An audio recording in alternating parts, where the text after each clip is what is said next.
brevemente y iremos dando como la palabra a quien está aquí. En primer lugar voy a presentar a Mayet Quereles, quien integra o forma parte del colectivo de Huellas de la Memoria. Ella es doctora en antropología y maestra en antropología social por el CIESES de la Ciudad de México. También está Jenny Zapata, que es de la Fundación Henry Paul, quien coordina o es el área de coordinación de esta fundación. Está Mellatzen Velasco, de aquí de casa, del Centro PRO, quien es defensora de derechos humanos y coordinadora del área de educación de esta misma institución. Y por último, Marisol Méndez, quien es maestra en Derechos Humanos y Democracia por el Flaxo e integrante del área de incidencia de la Fundación para la Justicia y el Estado Democrático de Derecho. Y como lo hemos hecho a lo largo de este día, pues yo les daré la palabra para que más o menos con un lapso de 10 minutos puedan, digamos, exponer sus ideas y después haremos un apunte para hacer como una segunda ronda y más bien después pasarles el micrófono y ustedes puedan comentar o preguntar lo que ustedes quieran, ¿no? De estas maneras horizontales y respetuosas que hemos tenido este día. Y pues, Maya, te doy la palabra inicialmente. Muchas gracias. Muchas gracias, buenas tardes a todas y pues más que antropóloga, hoy vengo como grabadora del colectivo Huellas de la Memoria, un gusto saludarles. Nosotros planteamos un recorrido del concepto de desaparición forzada y cómo lo acompañamos desde el grabado. Los registros oficiales tenían asentados hasta el pasado lunes 28 de agosto 111.067 personas desaparecidas. Y si para algo son de utilidad los datos gubernamentales, es para acreditar lo que las familias buscadoras saben de cierto, sin necesidad de censos ni bases de datos. En México habitamos un problema público de dimensiones catastróficas. Se llama desaparición forzada de personas. El grave problema de la desaparición forzada en México afecta a todo el país. No se trata únicamente de las personas que han sido desaparecidas. Las familias que lo sufren se ven fracturadas y en muchas ocasiones se llega a la desintegración total del núcleo familiar. La desaparición de una persona afecta como una onda expansiva a parientes, amigos, espacios de estudio y trabajo, tanto en las zonas rurales como urbanas. Afecta a toda la sociedad. Frente a un incidente antinatural, inconcebible como una desaparición, lo primero que se quiere y se exige es un esclarecimiento, una explicación coherente, pues la desaparición en sí misma es un hecho imposible. Solo en historias de ciencia ficción y trucos de prestidigitación puede imaginarse una situación semejante. La desaparición de una persona cae como un baldazo de agua helada a su entramado social. El frío penetra la piel para no irse hasta encontrar al ser querido, hasta saber qué sucedió, hasta que se imparta justicia. Las posibilidades de búsqueda, denuncia y exigencia de justicia, ustedes lo saben, no son universales, aunque el poder legislativo y judicial pretendan lo contrario. Las oportunidades no existen en igualdad de circunstancias para todos. Hay personas que reaccionan más rápido y logran activar mecanismos de búsqueda inmediata, seguir a los actores que perpetran la desaparición, movilizar los recursos locales al alcance para que su ser querido sea buscado por las autoridades. Algunas, entre este universo, conocen a otras personas buscadoras o han participado en actividades de movilización social de manera previa, lo que las dota de un capital simbólico para reaccionar con mayor asertividad ante eventos funestos. Para otras personas es más difícil reponerse de la fractura simbólica que representa la desaparición. En algunos casos, la dificultad de comprender la situación puede llevar a que se postergue la activación de la búsqueda. Comprender es más que enunciar la palabra desaparición. Pensemos, por ejemplo, en los casos atravesados por situaciones de movilidad. La familia de una persona migrante sabe que su ser querido no se puede comunicar de manera constante. Sabe que recorrerá varias ciudades en el tránsito a su destino final. De manera que caer en cuenta de que la falta de comunicación está vinculada con una desaparición toma más tiempo en este tipo de circunstancias y elegir el punto de partida para la búsqueda se vuelve más difícil. En otros casos, la violencia desaparecedora se vuelca también sobre la familia y reciben amenazas de muerte para desincentivar la denuncia, la activación de diligencias de búsqueda y la exigencia de justicia. En esto último, encontramos la raíz de la cifra negra. Cuando una persona repentinamente es suspendida de sus redes sociales y afectivas, de su trabajo, su hogar, de los lugares y círculos que solía frecuentar, la necesidad de una explicación surge entre sus familiares y seres queridos. Ahí se producen los vacíos de sentidos. La desaparición siempre es más cruel que la misma muerte. La persona ya está presente, pero se desconoce su paradero. No se sabe si ha comido, si duerme con frío o tiene alguna herida que le produzca dolor físico. Quien ama a las personas desaparecidas sufre cada día, cada hora, intentando no ser devorado por la incertidumbre. Para la sociedad, también debería resultar imposible quedarse al margen ante un hecho que parece de fantasía horrorífica. Lo ideal sería que hubiese un reclamo de verdad y justicia colectivos. Sin embargo, alrededor de la desaparición se produce un vacío. Muchos vecinos de la familia se alejan. Hay dinámicas entre el profesorado a nivel básico, medio superior o superior que no sostienen a los familiares de las personas desaparecidas. Los trabajos no pausan sus ritmos productivos para que las personas puedan salir a buscar a sus seres queridos. Como resultado, la ausencia se multiplica y empieza a producir espacios vacíos en la vida cotidiana de quienes buscan. ¿Cómo buscar si no se cuenta con un ingreso estable que lo permita? ¿Cómo buscar si la red de cuidado se desvanece tras la desaparición? ¿Cómo buscar si no se cuenta con un techo seguro al cual volver para descansar? A pesar de todo esto, las personas que buscan son obstinadas. Siempre nos han dicho que con la desaparición les quitaron todo, hasta el miedo. La intención, dejar un espacio vacío, de silencio, un espacio ambiguo. Las personas que buscan son obstinadas, emergen desde el yermo y gritan su furia y los nombres de las personas desaparecidas. Gritan porque solo así se puede fracturar el silencio. Desde que surgió el proyecto Huellas de la Memoria, nuestra resolución y claridad ha sido acompañar ese grito, sostenerlo a través del tiempo, brindar acompañamiento a los familiares que buscan con los medios y recursos con los que cuentan. Nosotros apoyamos en la construcción de la memoria. Nuestro proyecto parte de una percepción compartida de la sociedad. Podemos ser una fuerza colectiva, un cuerpo integral del que todos y cada uno de nosotros somos parte. Nos hermanamos y nos ubicamos en un escenario donde las necesidades de cada uno son las necesidades de todos. Así, en ese cuerpo colectivo, todos somos o hemos sido el hermano, la prima, la amiga, el estudiante, la madre, la que corta el cabello, el hijo, el tío, la profesora. Miembros diferentes pero no indiferentes, en el momento en que una persona es afectada, agredida o peor aún, desaparecida. Con esto se genera un desequilibrio en toda la gran red que juntos conformamos. El concepto de desaparición forzada guarda dentro de sí mismo una historia larga de terror.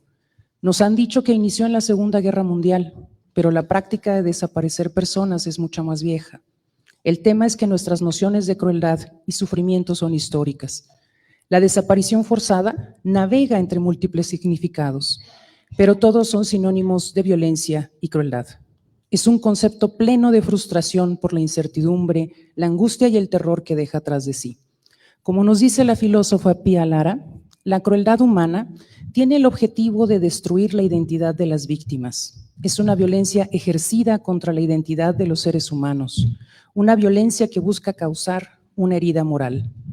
Y aquí es donde vemos la potencia de la memoria, como repertorio de contranarrativas que permiten fracturar los discursos e historias oficiales, cuya meta es ocultar la violencia cruel sobre la que se sostiene el sistema político y económico.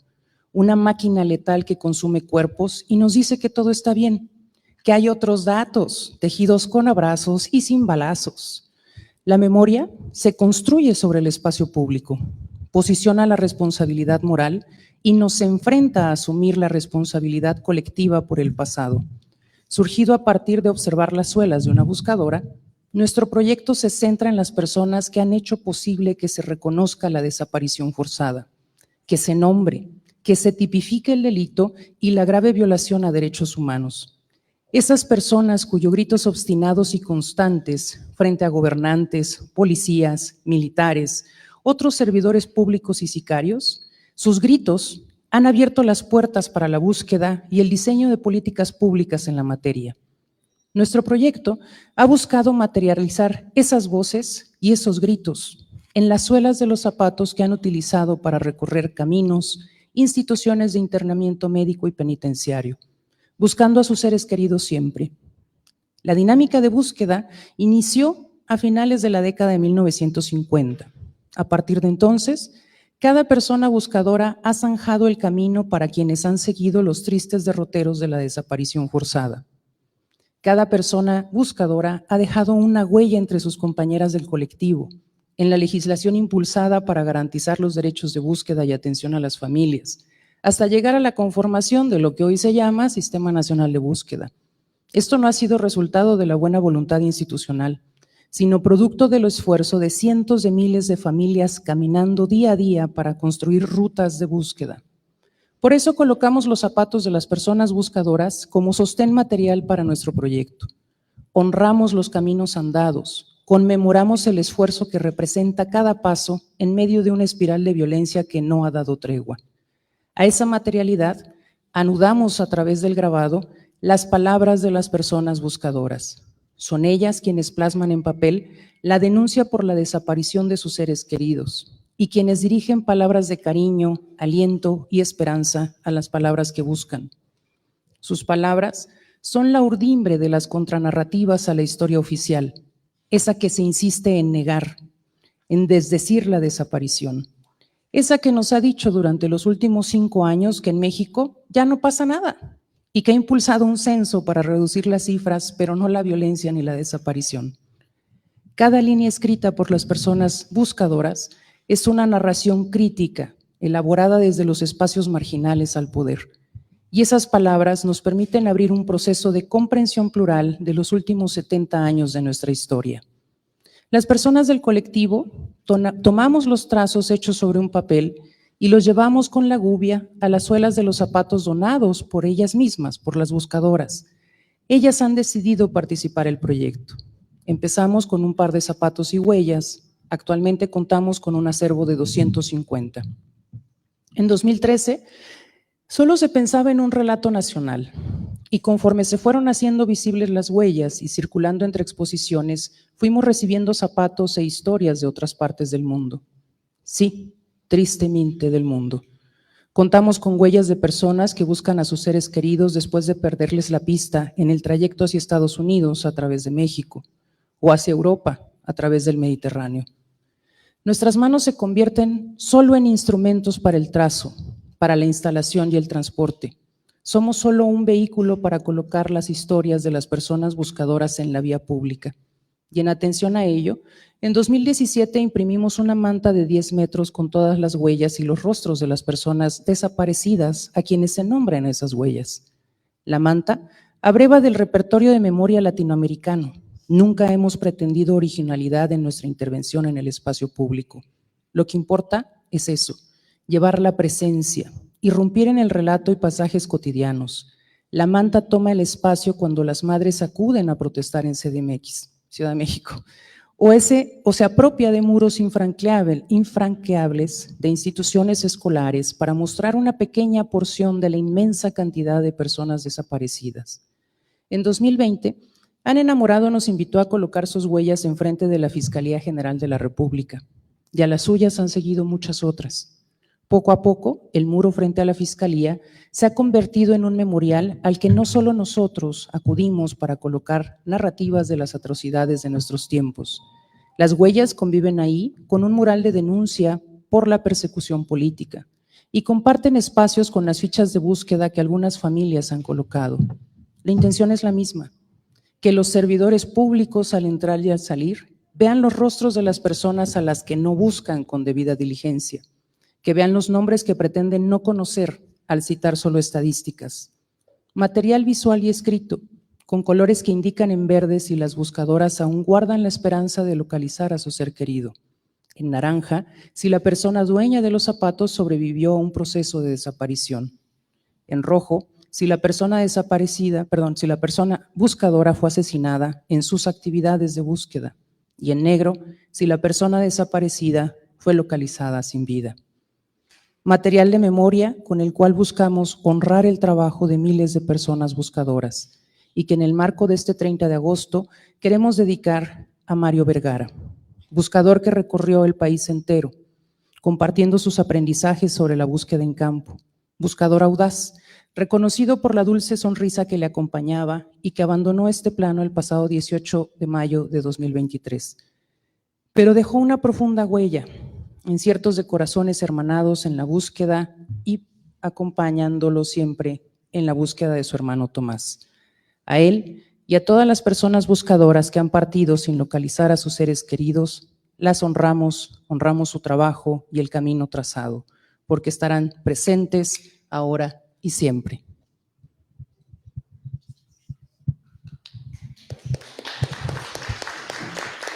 Muchas gracias. Y destaco esto que hablas al principio de acompañar la obstinación y el grito, ¿no? Y la digna rabia, ¿no? Y bueno, en este también recordatorio, ¿no? De Mario que nos falta. Ahora cedería la palabra para que Jenny Zapata de la Fundación Henry Ball nos pueda dar sus palabras. Gracias, muchas gracias. Buenas tardes a todas, a todos, a todes.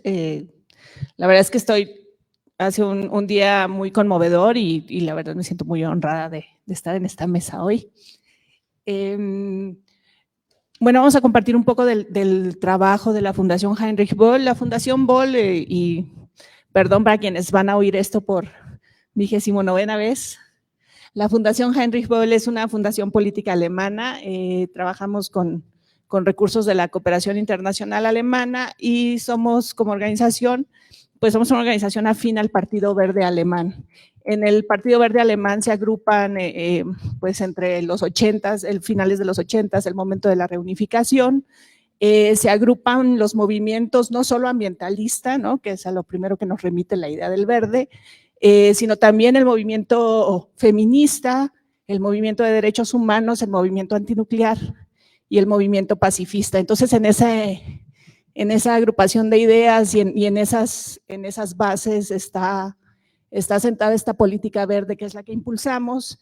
Y bueno, la Fundación Heinrich Böll además es la única de las fundaciones políticas que lleva el nombre de un escritor, no de un político, y pues fue un escritor que también en su momento pues recuperó mucho de lo que había sido el sufrimiento de la guerra, la posguerra, de la Segunda Guerra Mundial para los jóvenes alemanes, en un momento en que quizá la primera opción de la sociedad era tratar de olvidarse del tema y borrarlo y dejarlo atrás, ¿no? Entonces, en esa misma lógica, pues la Fundación recupera el tema de memoria, ¿no? Después de la Segunda Guerra, del Tercer Reich, pues la sociedad y el Estado alemanes buscaron caminos y formas de memoria, pues de todo el proceso de exterminio de varios pueblos, no solo del pueblo judío, del pueblo gitano, el pueblo polaco, por nombrar algunos.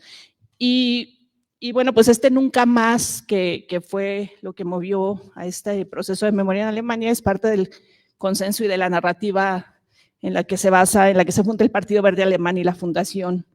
Y pues en esta tradición la Fundación Böll ha acompañado procesos de memoria de los que se desarrollaron después de las dictaduras militares en diferentes países de América Latina. Luego, pues con estos antecedentes y a la sombra del terrible aumento de la violencia en México después de 2006 y en particular del incremento en las desapariciones forzadas, pues es que la Fundación Heinrich Böll comienza a apoyar colectivos y organizaciones que se dedican a la memoria y a la búsqueda de justicia y de verdad. La Fundación Heinrich Böll en México, bueno, pues ha trabajado y trabaja con en las iniciativas de memoria ante estas y otras atrocidades, ante las que pues pareciera que la única certeza que el Estado mexicano puede ofrecernos es la de la impunidad, ¿no? A mí me gusta enfatizar mucho que más allá del problema de la violencia, del feminicidio, de la desaparición en México, yo creo que lo más distintivo que tenemos es esta impunidad como país, ¿no? Y bueno, pues en estos procesos y reuniones con los colectivos de familiares de víctimas, con académicas y académicos que trabajan el tema, con artistas y con organizaciones de la sociedad civil, pues percibimos que muchas de estas iniciativas no se conocían entre sí y así así surgió la idea de crear un espacio en donde estos trabajos de memoria se podrían reunir, que es bueno, la página que ven ahí, que se llama experienciasparaLamemoria.mx. Por ahí hay unos stickers en la mesa de registro para que recuerden el URL. Y bueno, pues si bien en estas discusiones inicialmente se planteó la idea de tener como un espacio físico, ¿no? donde reunir estas iniciativas, pues como un primer paso nos planteamos un sitio web como la forma más adecuada de juntar estas experiencias para la memoria. Y así es como nació este espacio, un producto de un proceso intenso, un proceso colectivo, en contacto constante con familiares, académicas, periodistas, artistas, y en este diálogo más o menos también de una forma orgánica se fue configurando también un grupo asesor de expertas y expertos en el que nos guiaron mucho en la creación del sitio: Anne Hufschmidt, Alexandra Delano, Alejandro Vélez, Ileana Diegues, Paula Mónaco Felipe y Alicia de los Ríos. Y bueno, pues con su conocimiento e involucramiento perfilamos pues una base teórica y conceptual sobre la que estructuramos el sitio web, ¿no? Y esta se refleja un poco en la organización del sitio. Por ejemplo, bueno, ahí para nosotros todas las experiencias son igual de importantes, y entonces cada vez que ustedes entran a la página van a entrar en una experiencia diferente, ¿no? Es una cosa aleatoria para que pues, puedan ver diferentes experiencias y pueden recorrerlas todas. Hay varios índices, hay un índice donde pueden buscar alfabéticamente las experiencias por su nombre, pero también hay un índice a partir de las violencias que propiciaron, ¿no? El reclamo que cada una de estas experiencias marca, que justo fueron esas taxonomías, que son taxonomías muy ad hoc, las que nos ayudó mucho este grupo asesor a crear. Y bueno, también tenemos una multiplicidad de medios, ¿no? Porque las experiencias de memoria son numerosas y diversas, ¿no? Entonces, entre las violencias, un poco nuestra clasificación hasta ahora, porque estamos muy conscientes que es algo que probablemente se transforme, plantean violencias contra migrantes, la contrainsurgencia, formas de violencia corporativa, porque también la iniciativa privada tiene cuentas pendientes con la sociedad, las de crimen organizado, la desaparición, el feminicidio y omisiones del Estado, aunque en realidad omisiones del Estado pues son todas, ¿no? Eso también es algo que tenemos claro en cada uno de los casos que recuperamos en la página, que hasta ahora son 30 y tantos, pero que estamos siempre en búsqueda de otros más, sobre todo para propiciar este espacio de interacción donde se puedan ver, ¿no? Unas a otras. También hay una sección que se llama Claves y Contexto, y que incluye 4 ensayos que también explican muy bien el marco teórico y el marco historiográfico a partir del que construimos el sitio. Ahí tuvimos la fortuna de contar con la colaboración otra vez de Anne Hufschmidt, de Alicia de los Ríos, de Alejandro Vélez y de Nitia Castorena, ¿no? Casi todos pues historiadores muy involucrados en la documentación de las violencias recientes y de estas atrocidades de las que hablamos. Y bueno, también ofrece un espacio común que busca ser un lugar de encuentro para que los diferentes colectivos puedan compartir comunicados, actualizaciones, solo necesitan enviárnoslos por correo, pero y pues también nos toca ahí admitir que en este tipo de proyectos, pues una vez que superas el primer reto, que es como realizarlo y lanzarlo, pues lo más difícil es lo que viene, ¿no? Que es habitarlo, actualizarlo y mantenerlo vivo. Así que les invitamos y les agradecemos de antemano por compartirnos sus actividades, sus invitaciones, sus comunicados, para que podamos seguir habitando este espacio. Y bueno, también mencionaría brevemente el concepto gráfico del sitio, que también fue un producto de estas reflexiones y diálogos en colaboración con varios creativos, ¿no? Por un lado, el logo, que es un nudo que representa esta idea del nudo gordiano como un problema complejo que hay que deshacer para resolver, pero a la vez es también una huella, porque pues las huellas son un instrumento de reconocimiento y de identificación muy importante en estos procesos. Y bueno, un poco desatado el hilo también, tenemos unas ilustraciones ahí que refieren a bordados, ¿no? Y que están animadas porque nos remiten a procesos dinámicos de búsqueda, de reclamo y de recordación. Entonces, bueno, pues esta es un poco la visión con la que hemos caminado en este campo, pues que sabemos que es un campo de disputas entre las narrativas, ¿no? Es de lo que hemos charlado todo este día, particular, pero no exclusivamente entre el Estado y entre las víctimas y sus familiares, ¿no? Bueno, pues cada una de las experiencias, así muy brevemente les cuento, pues incluye algunos datos clave, un pequeño resumen que busca explicar cada experiencia, pero que también refiere a los hechos que la motivaron, ¿no? Y desde el principio el trabajo se desarrolló de la mano de los propios colectivos. Para nosotros este sitio, pues como ya dije, buscamos que sea un espacio en el que sea posible interactuar y que sea un espacio dinámico y abierto incluso a la confrontación y a la contradicción, ¿no? Porque lo que buscamos es esta diversidad de las visiones de quienes están construyendo la memoria en México. Entonces, pues nos gustaría que Experiencias para la Memoria sea un proyecto colectivo y pues les reiteramos que es un espacio para ser intervenido y apropiado. No tenemos unas reglas muy específicas, pero sí tenemos unos criterios más o menos establecidos, que es que sea una iniciativa que provenga de organizaciones, de colectivos, de familias y no del gobierno. Entonces, que tenga una concepción y contenido que se genere de manera autogestiva o que responda a una demanda concreta de víctimas, ¿no? Y bueno, también pedimos que sean los propios colectivos que generaron cada experiencia los que nos brinden la información, ¿no?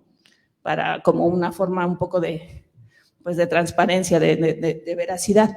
Y bueno, pues si visitan también nuestra página web mx.poel.org, encontrarán otras exploraciones que tenemos en el tema, ¿no? Tenemos media docena de libros realizados con diferentes colectivos.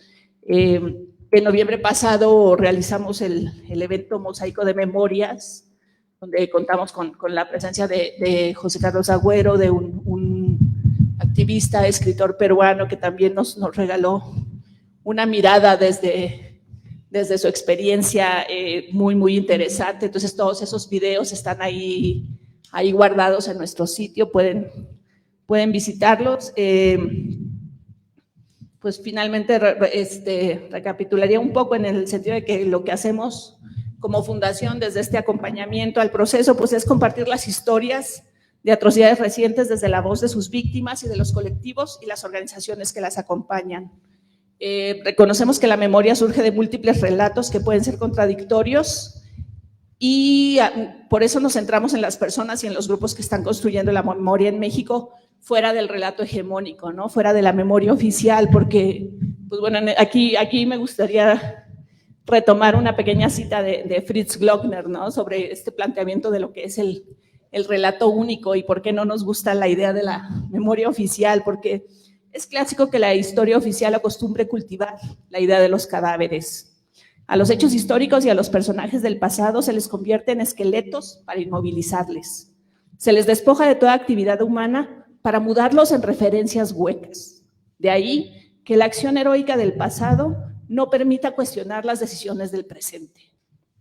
Esta práctica se realiza porque a los cadáveres sí se les puede enterrar. Incluso al convertirlos en estatuas o monumentos, se los reduce al festejo de las efemérides de cada año y nada más. Se minimiza su potencial para atemorizar y de esta manera sirven atinadamente para los propósitos del discurso que permite la manipulación del pasado y de la memoria desde el presente. Entonces, bueno, pues en realidad nuestro sitio, bueno, en términos de prácticas artísticas y de manifestaciones, pues recoge expresiones diversas, ¿no? Escultura, cine, performance, teatro, fotografía, ejercicios literarios, ejercicios epistolares, etcétera, ¿no? Y cada ejercicio de memoria, pues al final lo que nos plantea es este reclamo, como ya dijo Tania, ¿no? Este reclamo abierto por verdad, justicia, y agregaría también reparación y no repetición, ¿no? No estamos o sea, tampoco hay un ejercicio. Ayer tuvimos una conversación con un posgrado o un coloquio de artes visuales, ¿no? De la Ibero, donde abordaba esto desde una perspectiva pues de arte. Y bueno, para nosotros no hay ningún tipo de evaluación de calificación de las experiencias en tanto manifestaciones artísticas, pero sí las entendemos como una expresión de solidaridad y una expresión cultural que es como, bueno, es una expresión de esta idea de los productos culturales como herramientas de cambio social, ¿no? Y también como provocaciones, ¿no? E interpelaciones, y que eso es algo que particularmente nos gusta en la Fundación, que es utilizar al arte y valernos del arte como un punto de partida para propiciar la discusión política. Entonces, bueno, pues el reto, reitero, es mantener nuestra página como un espacio vivo, interactivo y polifónico, así que les invitamos a compartirnos sus materiales y sus actividades. Justamente ahorita que están aquí los compañeros de Tepito, también ayer hablábamos de la experiencia de los antimonumentos como una experiencia prematura. Por ahí están los libros de memoria prematura, donde plantean, ¿no? Si es son como ejercicios muy frescos ante el hecho reciente, pero bueno, hace un par de semanas apenas pude conocer en la calle de Constancia, ahí en Tepito, una placa que conmemora en la calle que al día de hoy se presenta como el lugar donde fue hecho prisionero Cuauhtémoc, pues conmemora estos hechos y reivindica su memoria, ¿no? Y esta es una placa que se instala en 1921, me parece, según dice la propia placa. La promovieron los vecinos, la financió el gobierno, pero la promovieron los vecinos, y es justamente un reclamo por dar visibilidad al último líder Tlatelolca, que tuvo la consigna de no capitular ante los conquistadores, y que por ese motivo, a diferencia de, no sé, los Moctezuma y otros gobernantes indígenas que terminaron con títulos nobiliarios, Cuauhtémoc fue apresado, torturado, y probablemente pues lo más grave es que lo bautizan, lo incorporan a los ejércitos de los conquistadores, y finalmente se lo llevan y lo desaparecen en una campaña hacia Centroamérica, ¿no? Donde ni siquiera queda claro dónde están sus restos, ¿no? Bajo la excusa de que estaba conspirando un alzamiento. Entonces, pues para mí en ese momento tuve así la visión de, wow, esto es un antimonumento, ¿no?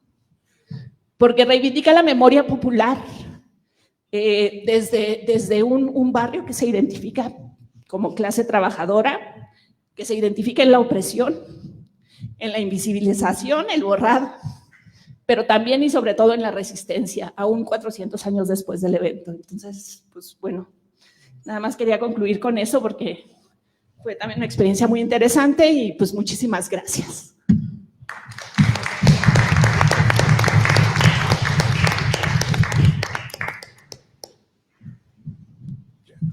Creo que es muy potente lo que mencionas como al final, ¿no? La importancia, digamos, de esta reivindicación popular de la memoria, y sobre todo también de albergar la memoria y las experiencias como parte del acompañar, ¿no? Los procesos. Bueno, ahora nos tocará escuchar a Meyetin Velasco, que es de aquí de casa, el Centro Pro. Hola, buenas noches. Muchísimas gracias por haber escogido este centro y este lugar de muchas luchas para realizar este evento, y que hayan estado aquí este día reflexionando. Esperamos que hayan estado bien.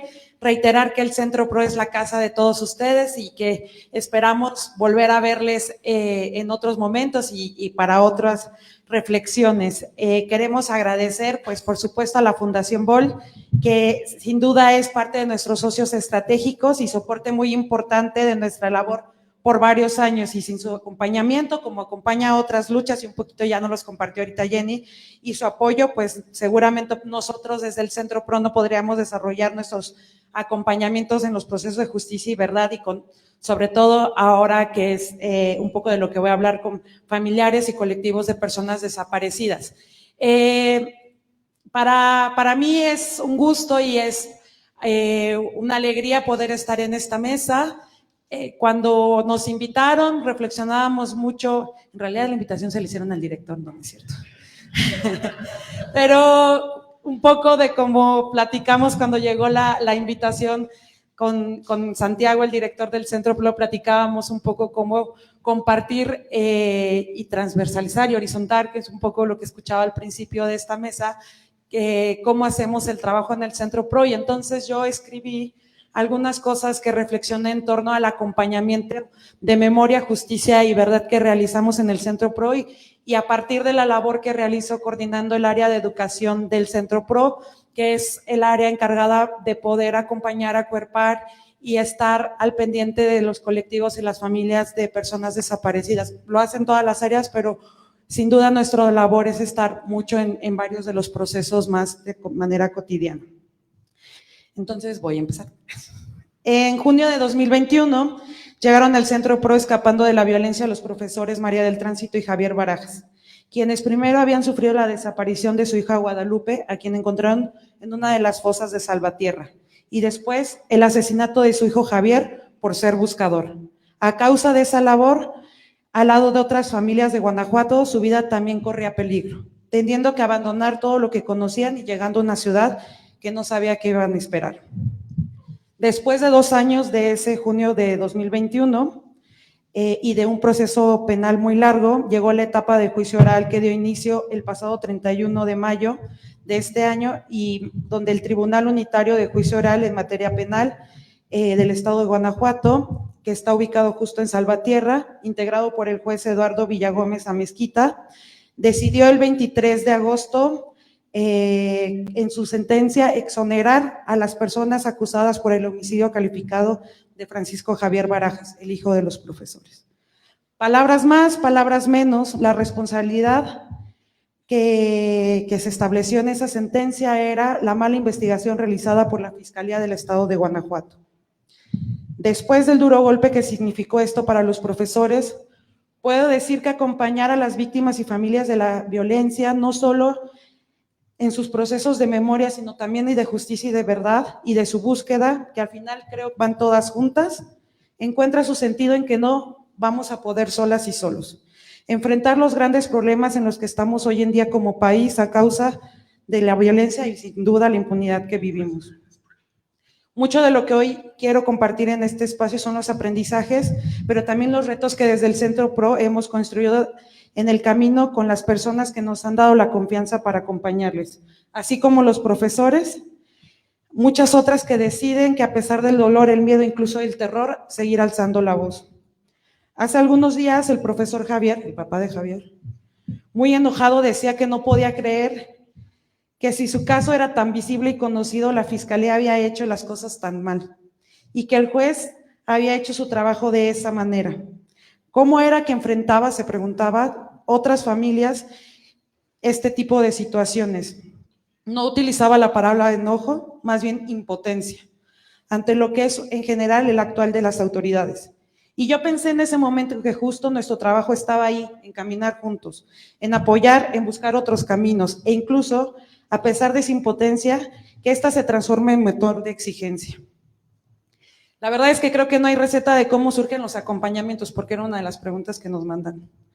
Pero acá yo señalaría que el primer aprendizaje que hemos tenido en la historia del Centro PRO está en tener flexibilidad y escuchar los procesos de las víctimas. Si creemos, como creemos en el Centro PRO, que están al centro de nuestras acciones, es fundamental retomar sus procesos de organización. Para nosotros eso fue claro cuando, ante la magnitud de los hechos del 26 de septiembre de 2014, nos hizo acelerar una reflexión que ya estábamos iniciando a tener en ese momento en el equipo. ¿Cómo acompañar colectividades? De aquí seguro, por ahí estaba Blanquita, no, estoy un poco ciega y no alcanzo a ver si todo está acá, pero seguro las compañeras en general del Fray Juan del Larios siempre nos pueden platicar muchísimo más de cómo acompañar y cómo iniciaron ese trabajo también en Coahuila. Hoy podemos tener el consenso de que una sola organización no puede sola y es poco estratégico, incluso algo imposible acompañar como se hacía antes, de cierta manera, en el país caso por caso a las familias. No por algo ellas mismas han encontrado respuesta en los colectivos de familiares. Sin duda también mucho eso vino de la mano de la solicitud expresa de la Red de Enlaces Nacionales y la Brigada Nacional de Búsqueda de Personas Desaparecidas para que acompañáramos desde el Centro PRO las acciones que impulsaban. Hoy por hoy la Red de Enlace acompaña a 190 colectivos. El reto en este tipo de procesos más de búsqueda en sitios tocados por la violencia ha estado en cómo, si bien es un derecho de las familias a buscar, esto no quite la responsabilidad a las autoridades que desde siempre tendrían que estar haciendo. Hoy por hoy también mucho de lo que nos preguntan y mucho de lo que está en la reflexión después de las brigadas y muchos de estos lugares que llega la red de enlaces es qué hacer con estos sitios, cómo se puede visibilizar lo que pasó en estos lugares, que son lugares donde hay historias de terror, y cómo se puede hacer que estos lugares no sean utilizados nunca más para esas finalidades. Pero estas reflexiones y estas formas de construir las exigencias o las responsabilidades no se generan solas. Cuando al Centro Pro y seguro a otras organizaciones llegan las familias a solicitar apoyo, lo hacen después de un largo camino de revictimización, falta de atención de las autoridades e incluso con procesos jurídicos en los que se ha perdido información vital para encontrar a sus seres queridos. Es por ello que otra de las apuestas y aprendizajes está en brindar herramientas para que entre las mismas familias se sigan acompañando, así como ir documentando sus procesos. Desde el Centro Pro creemos que el derecho, como los procesos jurídicos, deben ser como cualquier otra herramienta de los derechos humanos, accesible y cercana a las familias. Por ello, mucho de nuestras apuestas están en los procesos de formación que realizamos a partir de nuestra oferta educativa, donde hacemos traducción de las leyes, recursos y demás pasos del seguimiento a sus investigaciones, que no va solo de traducir palabras, sino también ir desmenuzando cada una de las obligaciones y responsabilidades de las autoridades. En mi opinión, hoy por hoy, esto también pasa por el terreno de la identificación y en lo que hoy es la crisis forense. Por su carácter vinculado mucho a lo científico, también nos requiere buscar otras formas de interpretación. No creo que sea la última vez que nos encontremos como un juez como el de Salvatierra, y no me queda duda que no será la única vez que nos indigne que una fiscalía haya hecho todo mal en su trabajo, apostando a que esto no llegue a un juicio y muchísimo menos castigo a los culpables. Y sabiendo que nos tocará a todas y todos seguir impulsando que esto cambie, las familias deben contar con herramientas para ir presionando y sabiendo cómo vigilar el actuar de las autoridades. Desde el Centro Pro seguimos creyendo que en la educación popular como una metodología perspectiva que nos permite retomar las experiencias de todas y todos, donde todas las personas y actores dentro de la lucha contra la desaparición forzada tienen algo que aportar, en la pregunta y sobre todo en la escucha del otro. Sin duda, acá nuestro reto es cómo contemplamos las nuevas tecnologías. No somos expedientes, es una herramienta que hemos generado hoy por hoy en el Centro Pro, mucho pensando en cómo podemos hacer y seguir brindando a través de celulares y todas estas cosas que utilizan las familias como herramientas de búsqueda. Muchas veces con el equipo y demás decimos que si Paulo Freire viviera en este tiempo, seguro su libro sería Cómo hacer educación popular en Facebook y Twitter. Por otra parte, un aprendizaje y que al mismo tiempo el reto está en fortalecer en sí misma la organización de las familias. Herramientas que les ayuden desde cómo resolver conflictos hasta cómo hacer una mejor repartición de las tareas dentro de sus colectivos. Mucho de lo que hacemos del acompañamiento, que se podría englobar en la perspectiva psicosocial, creemos que va más allá de una persona o una disciplina, y es por eso que mucho de los procesos que acompañamos de memoria, justicia y verdad, todas las personas del Centro Pro tenemos que tener estas perspectivas y estas herramientas que da esta forma de acompañamiento, ¿no? Y que esto también tiene que ser colectivizado a las familias. Pero pues también hoy tenemos junto con eso los retos que enfrentamos para diversificar las viejas formas que aprendimos de otras luchas como la defensa de la tierra y territorio frente a la división, o todo eso que hace el Estado y los gobiernos para dividir a los colectivos. Si queremos construir memorias, tenemos que seguir fortaleciendo cómo no se dividen frente a los apoyos, cómo no se dividen frente a que a unas las reciben y a otras no, cómo podemos hacer para que si ya por ejemplo, en Guanajuato, en los primeros años habían 3 colectivos, ya de 3 años después hay 20 colectivos. Creo que en forma de reto está que en la actualidad, como además está cómo ayudamos a los colectivos en su construcción de memoria y visibilizar sus exigencias de otras narrativas y herramientas. Y creo que mucho va en la exposición de Jenny y lo que decían de las huellas al principio de esta mesa.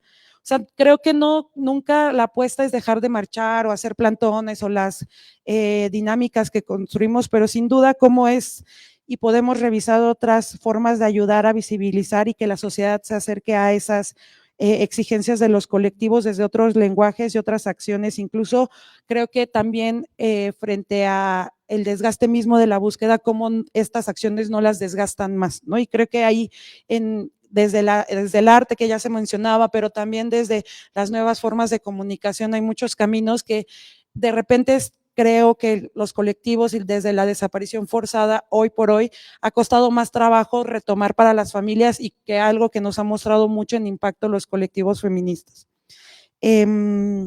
Justo tuvimos un taller la semana pasada aquí en el PRO sobre el tema y fue muy interesante cómo las familias sí, obviamente tienen muchas ganas de poder comunicar y mucha creatividad para poder hacer sus exigencias desde la protesta creativa y las herramientas más a largo plazo de la memoria. Finalmente, resaltaría dos temas que creo que son muy importantes de por qué seguir desde el Centro PRO, pero también desde las organizaciones y desde muchos otros lugares. La memoria es sin duda porque hoy por hoy buscar es un riesgo y las familias y los colectivos necesitan que los acuerpemos, pero también porque sigue latente la amenaza del olvido y de que no hay desapariciones. Y pues ya se mencionaba y seguro se ha hablado durante todo el día, pues hoy por hoy esta mesa está en un contexto donde hay un registro que pretende pues decirnos cuántas, tal vez menos desapariciones hay o incluso que no hay desapariciones. Tengo claro que a pesar de la dificultad que hoy mueve para tener esperanza frente a lo que estoy compartiendo, que acompañar ayuda también a las personas como los profesores sigan manteniendo su valentía ante lo atroz. Me gusta pensar que nuestro trabajo y el imaginar cómo abonar sus luchas también les ayuda a seguir buscando justicia y verdad. Y que no es en vacío cuando les decimos que no están solos. Este fin de semana en el área de educación tuvimos la oportunidad de ir a dar un taller a Zacatecas con las familias casi todas muy recientes de personas que están buscando a sus seres queridos.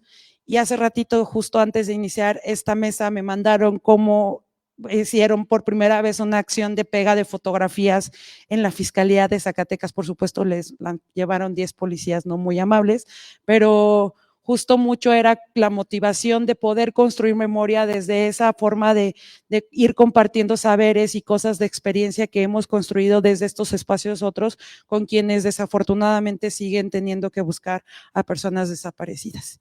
Y pues seguro después habrá muchas preguntas. Así que muchas gracias.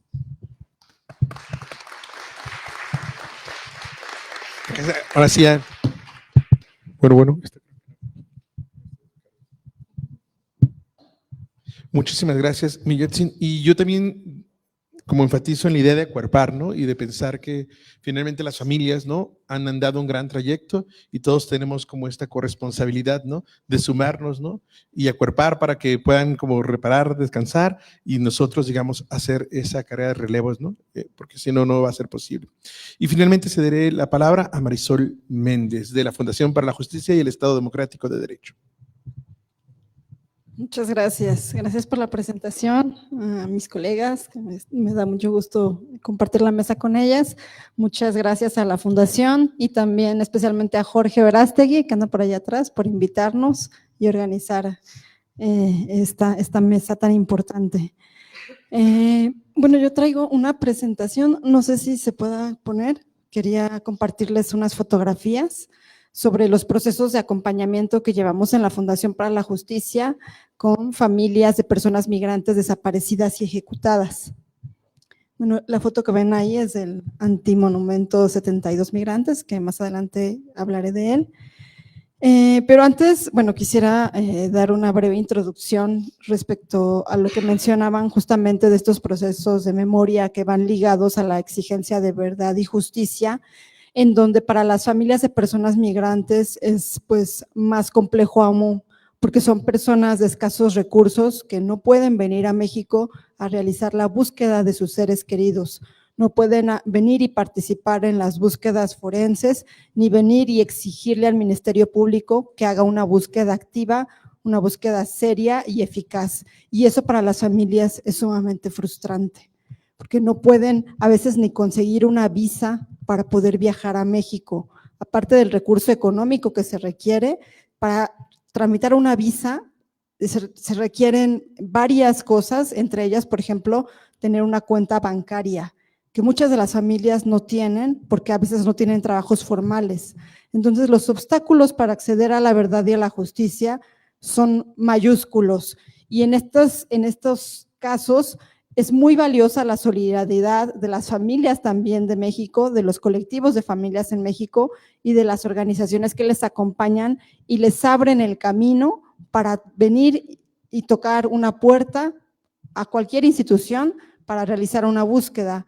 En la Fundación también lo que impulsamos es que estas puertas para la justicia se abran en sus países de origen a través de los consulados mexicanos, que las familias en Honduras, Guatemala y El Salvador puedan acudir al Consulado de México y presentar una denuncia por desaparición o una solicitud de búsqueda. Esto para ellos es un cambio radical, porque hay casos donde las familias, por desconocimiento de estos mecanismos, pueden presentar un reporte de desaparición incluso años después de que se haya cometido la desaparición. Independientemente también de la temporalidad, que a veces ellas desconocen cuándo desapareció la persona porque dejaron de tener contacto con su familiar que va migrando, pero no saben exactamente la fecha en la que desapareció. Entonces, para nosotros es importante justamente la solidaridad desde México para con esas familias, principalmente en Honduras, Guatemala y El Salvador, en estos procesos de exigencia de verdad, justicia y también reparación. Y también, bueno, con motivo del 30 de agosto, pues quería mencionar algunas cifras que tienen que ver con las personas migrantes desaparecidas, porque este es un gran obstáculo, el hecho de que no hay cifras fidedignas. La base de datos que arroja la Comisión Nacional de Búsqueda nos dice que hay 1,800 personas extranjeras desaparecidas de 55 nacionalidades. Sin embargo, pues este dato es un subregistro que en principio contrasta con otra cifra arrojada por el equipo argentino de antropología forense, que nos dice que hay 2,059 personas migrantes desaparecidas.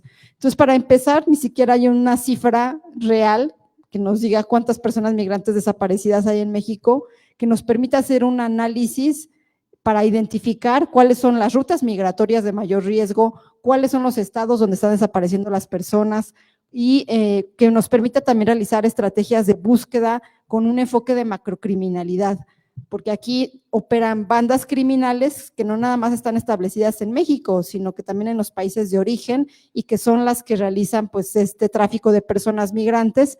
Sin embargo, la Fiscalía carece de este enfoque y pues las búsquedas y las investigaciones están sumamente atrasadas, no hay personas localizadas, como tampoco hay resultados en las investigaciones, ni personas consignadas por desapariciones de migrantes.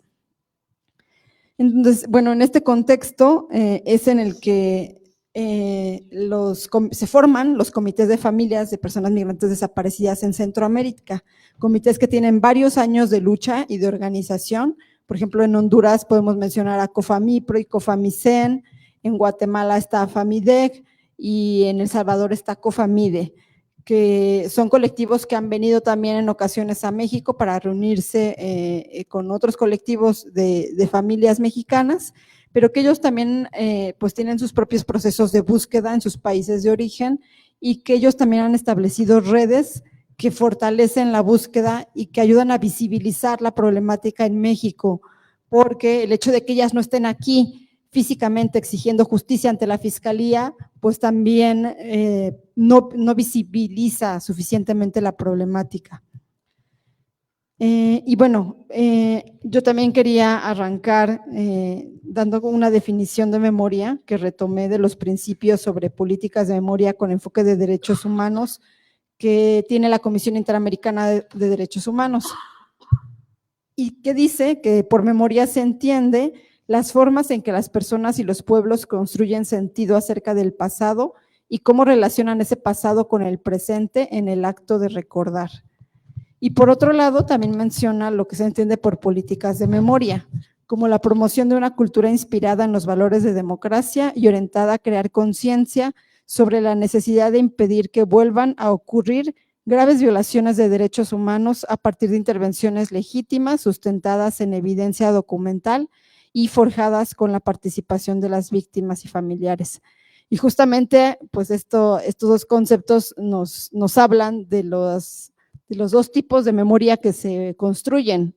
Uno, desde las familias y desde la sociedad civil, que es el que vemos en México, y lo otro, pues son las políticas de memoria que se construyen por parte del Estado, pero que se enfatizó, pues el deber de participación de las familias y de las víctimas. Y bueno, en la siguiente lámina ustedes pueden ver a unas personas que están pintando un mural. Esto es en la ciudad de La Paz, en Honduras, y son familias de Cofamicén, de un comité que se formó para la búsqueda de verdad y justicia de familias, personas que fueron desaparecidas y ejecutadas en Cadereyta. Ustedes recordarán hace una década aproximadamente un hallazgo de varias fosas donde se localizaron 49 torsos de personas que después de un análisis exhaustivo realizado por peritos, específicamente del equipo argentino de antropología forense, pues se han ido identificando que son personas migrantes, y es que estos torsos estaban encontrados pues cercanos también a Tamaulipas en una ruta migratoria. Y lo que destacamos es justamente pues cómo las familias son las que se organizan para realizar estos ejercicios de memoria, porque en sus países de origen tampoco tienen apoyo de los estados y de las autoridades. O sea, ahí es prácticamente una respuesta nula, salvo recientemente Honduras, que empiezan a impulsar también la creación de una ley de desaparición, pero por otro lado, pues las familias no reciben apoyo psicosocial por parte de las autoridades, y los ejercicios de memoria son cosas que ellas impulsan con el apoyo entre ellas y pues de otras solidaridades también de organizaciones que están en sus países de origen. Este es un mural que pintaron en la ciudad de La Paz, en donde estuvimos justamente este año en una reunión con miembros del grupo de trabajo sobre desapariciones forzadas e involuntarias, y creo que estos eventos donde los mecanismos internacionales acuden a las ciudades de las víctimas y a las familias también son eventos súper importantes, porque ellos van a estas comunidades y pueblos donde ellos viven y donde ellos realizan su vida. No es que las familias tengan que ir a las capitales, a Tegucigalpa en este caso, sino para las familias ese evento también fue muy significativo, donde las personas llegan, expertos internacionales, a escuchar de viva voz sus exigencias de verdad, de justicia, y compartirles los ejercicios de memoria que ellos realizan. Para ellos es un acto reivindicatorio y también una forma de reparación, el hecho de que alguien más escuche su historia, escuche sus exigencias y todo el sufrimiento que han tenido que padecer en estos años durante la búsqueda de verdad y justicia ante otro país, que es pues México, ante las autoridades mexicanas. Y bueno, como la memoria justamente es pues también como un medio para alcanzar pues varias cosas, ¿no? La justicia, la verdad, la reparación y la no repetición. Y en términos de justicia, mencionaba justamente la falta de investigaciones serias efectivas, pero también una gran impunidad. Los casos de desapariciones de migrantes no son una excepción, también hay una impunidad del 100%, y se ha dicho por varios mecanismos internacionales de Naciones Unidas, por la Comisión Interamericana de Derechos Humanos, se han recomendado múltiples acciones a México, sin embargo también hay una omisión. La memoria como un medio para alcanzar la verdad, y la verdad tanto en términos individuales como colectivos. No sé si ya, me imagino que ya se ha mencionado a lo largo del día, la importancia de agotar estas dos dimensiones, la verdad tanto para las víctimas directas, la familia de la víctima, en términos de saber quiénes cometieron las desapariciones, en qué circunstancias, cuándo, dónde, por las causas, pero también la verdad en términos de colectividad, porque eso ayuda justamente a sanar el tejido social y a evitar la repetición de estas violaciones, porque los procesos de memoria buscan visibilizar la gravedad de las violaciones a derechos humanos y los efectos en las comunidades y en la sociedad en su conjunto, para no olvidar y evitar las afectaciones que esto nos causa como sociedad. Y es por eso que en otros países del Cono Sur hay comisiones también de la verdad, instituciones de memoria que buscan que esto no se olvide y que las nuevas generaciones lo tengan en mente para exigir a las autoridades medidas para prevenir, que en nuestro país pues todavía esto no se da. No hay medidas para prevenir las desapariciones se siguen cometiendo día a día, a pesar de que esto fue una de las recomendaciones del Comité de Naciones Unidas en su visita a México, y es una gran deuda del Estado mexicano, las medidas de prevención. O sea, ¿qué hacer para que en el día a día estas desapariciones no se sigan cometiendo? Y ahí viene justamente la memoria como una garantía de no repetición, evitar estas graves violaciones y también lograr reparación del daño integral, holística, que incluya monumentos, actos o lugares simbólicos para las familias, para las víctimas, y tomándoles en cuenta también como de el significado que se quiere dar a estos lugares de memoria. Y ahora sí, viene la foto del antimonumento, que está en Reforma y se colocó gracias a la solidaridad pues, de varias personas, varias colectivas, pues aliadas de las personas migrantes, y se colocó simbólicamente frente a la Embajada de Estados Unidos, ¿no? Que es el mayor país receptor de personas migrantes y que tiene el corredor migratorio el segundo más letal en el mundo, México, Estados Unidos. Entonces se colocó enfrente de la embajada simbólicamente como un acto de protesta y nos ha servido para realizar manifestaciones y conmemoraciones en los aniversarios de las masacres de migrantes, las masacres de Tamaulipas, de Cadereyta. Ahí nos congregamos para exigir verdad, justicia y reparación al Estado mexicano, y también pues se van a colocar ofrendas porque hay personas fallecidas que están identificadas, y es un espacio de reivindicación y de memoria, justamente colocado desde la sociedad civil como parte de estos antimonumentos que están en Reforma. Otra de las actividades que también impulsamos desde la Fundación para visibilizar y llamar a la memoria y a no olvidar, pues son materiales de comunicación. Nosotros comúnmente hacemos videos o comunicados de prensa donde traemos a la memoria los hechos que ocurrieron hace más de una década, por ejemplo, las masacres de migrantes, porque son hechos que están impunes, son hechos donde no hay verdad y no hay justicia para las víctimas, y donde también hay personas que son cuerpos que no están identificados. Entonces nosotros entendemos que estas personas también están desaparecidas porque no tienen un nombre ni han sido entregados a una familia. Entonces nosotros lo que hacemos es, cada que se conmemora un año respecto de una de estas masacres, es hacer videos, materiales de comunicación, sumar aliados como albergues, organizaciones, los comités de Centroamérica, para visibilizar la deuda pendiente que tiene el Estado mexicano con estas familias. Entonces tenemos ahí algunos videos y también algunos comunicados de prensa. Y otra cosa que también impulsamos mucho es los encuentros entre las familias de Centroamérica. Encuentros porque, como les decía, es difícil que entre ellos puedan desplazarse de un país a otro, y creemos que esta solidaridad entre los familiares de personas migrantes desaparecidas y ejecutadas les fortalece.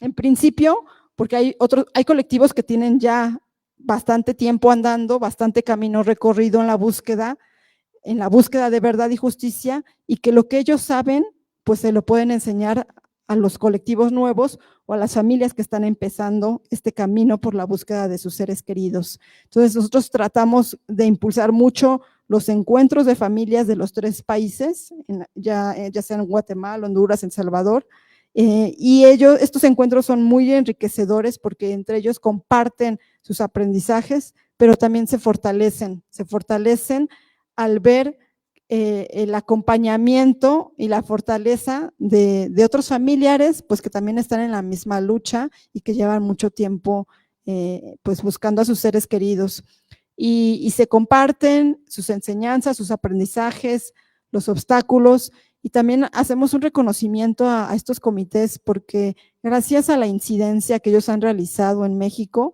se han creado varias políticas públicas para la búsqueda de personas migrantes desaparecidas y para la investigación, Por ejemplo, se creó en la Fiscalía General de la República el mecanismo de búsqueda, el MAE, Mecanismo de Apoyo Exterior Mexicano de Búsqueda e Investigación, que es justamente a través de los consulados, donde se abre la puerta para que las familias puedan llegar, se presenta una denuncia y se traslada a la Fiscalía. También gracias a las familias de personas migrantes se impulsó la creación de una mesa de búsqueda que se creó recientemente a través de un acuerdo del Sistema Nacional de Búsqueda que aún no opera, pero que la creación en el acuerdo pues es bastante, creemos, pues prometedora, porque se conforma una mesa, no nada más por parte de autoridades, sino que se incluye a los comités de familias de Centroamérica, a las organizaciones que quieran participar también en Centroamérica, y nos parece una política pública que puede establecer mecanismos de coordinación interinstitucional, no nada más entre autoridades en México, sino autoridades de México y de otros países, porque también se contempla la posibilidad de que participen autoridades de Honduras, Guatemala, El Salvador o de Estados Unidos, de todo lo que es el corredor migratorio. Entonces, estas políticas, la verdad es que son resultado de la incidencia de los comités de familias y que nosotros celebramos porque están institucionalizadas, no dependen de la voluntad del gobierno en turno, sino que están en una ley o en un acuerdo, en un convenio, y que pueden ser exigibles por otras familias que tal vez nosotros no acompañamos porque no conocemos o no representamos, pero que cualquiera puede exigir el acceder a estos derechos y a estos mecanismos que en algún momento puedan facilitar el acceso a la verdad y a la justicia. Pues muchas gracias, creo que con esto cierro. Muchísimas gracias, Marisol. Y bueno, también como ya se ha prolongado como el tiempo, digamos ahora más bien, y también como en aras de que han aguantado estoicamente esta larga jornada, ¿no? Pues más bien no daremos como este espacio como para dialogar, como para no extendernos más, ¿no? Y que podamos, digamos, cerrar por lo menos en este día las actividades del encuentro, porque bueno, mañana también nos espera una larga jornada, ¿no? Desde todo lo que se hará en la glorieta de las y los desaparecidos. Y bueno, agradeciendo principalmente la participación de quienes estuvieron aquí y sobre todo y voy a terminar con esta frase, ¿no? Que se me va a hacer como el acompañamiento, como también una forma de reivindicación de la memoria, ¿no? Y de las distintas formas y narrativas que podemos nosotros, digamos, idear, ¿no? Siempre con las familias al centro y siempre con las familias, ¿no? Porque, insisto, en lo que señala, ¿no? La construcción y la lucha por la memoria es como una lucha de todos, ¿no? No solo de las familias, y nos toca acuerpar, ¿no? Nos toca abrazar el dolor ajeno como propio, hacernos presentes siempre y bueno, y construir todo lo que tengamos que construir, porque finalmente la lucha que hacen las familias es una lucha que hacen también para todos, ¿no? Entonces agradecemos mucho su presencia y acompañamiento en este día, agradecemos también a nuestras panelistas el día de hoy y bueno, por esta noche damos como por cerrar las actividades de este día del encuentro y mañana nos vemos en la glorieta, ¿no? Para abrazarnos, acuerparnos y gritar. Buenas noches.